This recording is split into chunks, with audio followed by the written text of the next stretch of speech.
Most people don't realise that inflammation is at the root of nearly every chronic disease we fear.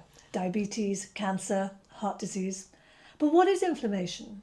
Well, it's the body's natural defence mechanism. It's how we heal from injury or infection. But when it becomes chronic, that defence system turns on us and it creates the perfect storm for disease to take hold. And chronic inflammation starts really quietly, often in the gut, and we don't notice the symptoms. And it's driven by everyday things like poor diet, stress, lack of sleep.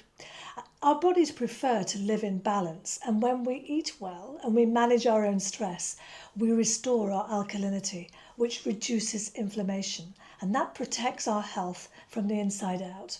And that's why I'm so passionate about what we eat, because we can reduce inflammation and we can prevent disease before it even begins.